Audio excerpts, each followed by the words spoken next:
In this lesson, we are going to learn about Power Query interface. Power Query interface has many panes, and we are going to learn one by one. The first pane is Query Editor Tools. In Query Editor Tools, we have an option for creating a new query. We can extract the data from a new source, or we can directly open the source that we already opened. Or sometimes we would be entering the data directly if we think that there is a static data that we need to enter. In addition to that, you can change the data source settings if needed, and there are options to refresh the data and open language that was created by Power Query automatically. In addition to that, we have an option to create new columns or reduce the columns or delete the rows that are not needed or delete the rows that have errors. And we also have many transformation tasks that are available. We can transform the text, dates, and numbers. And there are options to combine the queries or merge the queries.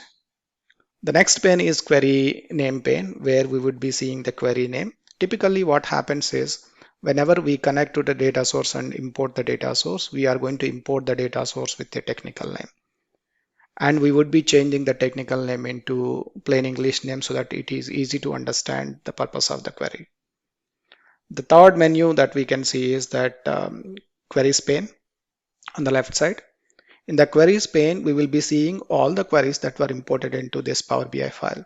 The queries in this pane can be organized into folders based on their purpose. The next pane that we have is data view or table view. This is the area that you would be working most of the time to transform the data or to perform any ETL activity. As and when we are performing certain ETL activities, those activities will be recorded as applied steps in the applied step pane. You can go to the previous step and then check what was there. If you think that you're not happy with the applied step, you can undo the change. As and when we are doing some steps or data transformation activities, those data transformation activities gets recorded as M language.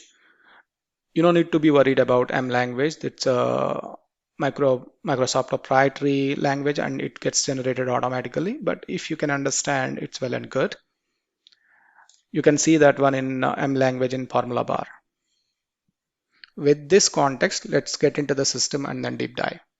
We are going to explore Power Query interface by connecting to a data source. For this example, we are going to connect to an Excel data source. In order to connect to any data source, you can use Get Data menu, or from the main canvas, you can directly import the data from Excel. We are going to connect to Super Retailer source in order to extract information from Excel files. In the Power Query Editor, as we discussed a little earlier, on the top we have Query Editor Tools. We have options to create a new query. We can launch a new query by clicking on New Source, and we can connect to available connections. We can connect to data sources using available connections, or there are many other connection types that you can see here in this screen. These connectors will be used to connect to a data source and extract the data. Next, we have option to open the recently used data sources. And sometimes if you want to enter the static data, you can directly enter it manually here. Next, we have data source settings. Using data source settings, we can change the data source from one data source to another data source.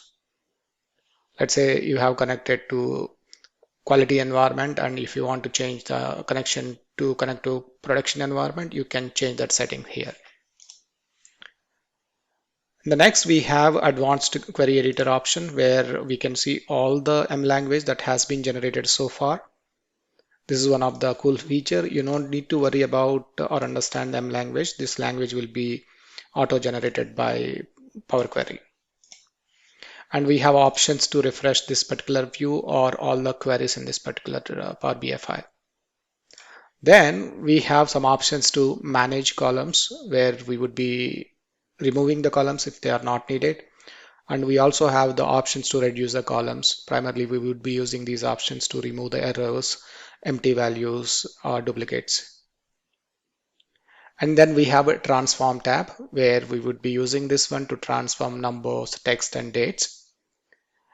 For example, we can transform or split the column based on delimiter, position, or there are many other options that you can use. And finally, we have a combine menu.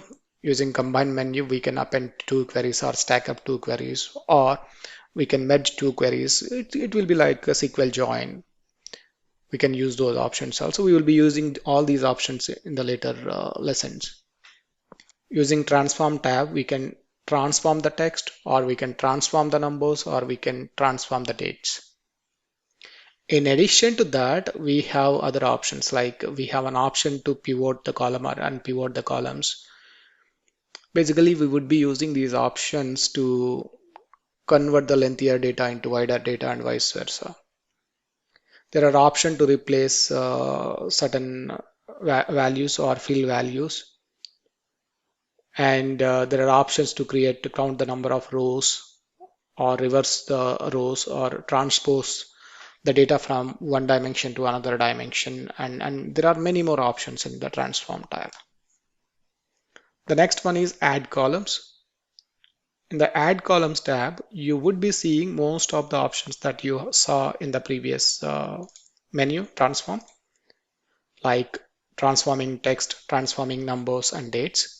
In addition to that, we have options to create additional columns, like we can create new conditional columns, or we can create index column, or we can duplicate the column to transform that one later. Likewise, there are many other options to create brand new columns. And the fourth menu that we have is view. Using view menu, we can configure the entire interface. For example, if you want to see the formula bar, you can turn it on, or if you want to turn on or turn off query settings menu, you can do so. In addition to that, we have data preview options. This is one of the key and cool feature that we would be using a lot in order to perform data quality analysis. For example, we can check the data quality for each row or each column, and we can also check the column distribution, and we can do the column profiling. There is a lot to learn in this area. We would be exploring this one in detail in the coming lessons.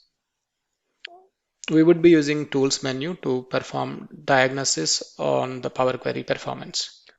On the left side, we have query settings, where we would be changing the query name from technical name to business or plain English name if needed. On the left side, we have queries pane. In the queries pane, we are going to see all the queries that were imported into this Power BI file. And you can organize these Power BI files into different groups based on their purpose. For example, you can create a new group. And then move those queries into appropriate group.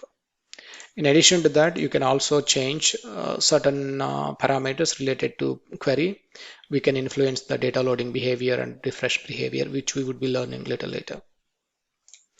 In the middle, we have a data view or table view.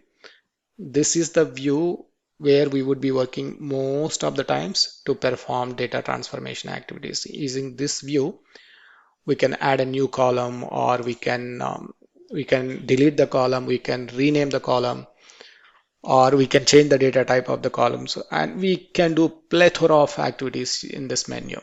And as and when we do certain activity here in this particular view, that view gets recorded, or that step, whenever we perform certain activity in this view, that activity gets recorded as a applied step in this applied step menu. For example, if we want to remove the cost price, that's get recorded as a new step. The advantage with this option is that you can go to the previous step to see what was there in the previous step. For example, in this previous step, we had cost price. After applying the remove column step, we were able to remove the cost price. It's a very cool feature. And if you want to remove the steps that you have applied, if you want to undo any activity that you have done, you can simply undo that activity. Let's remove the column once again. On the top, we can see the formula bar. In the formula bar, we will see the language that is being generated automatically. In this case, we are removing the column. The column that is removed is cost price. This has been generated automatically using Microsoft M language. You don't need to learn the M language, but if you can understand the language, that would be good enough. Thank you. I'll see you in the next lesson.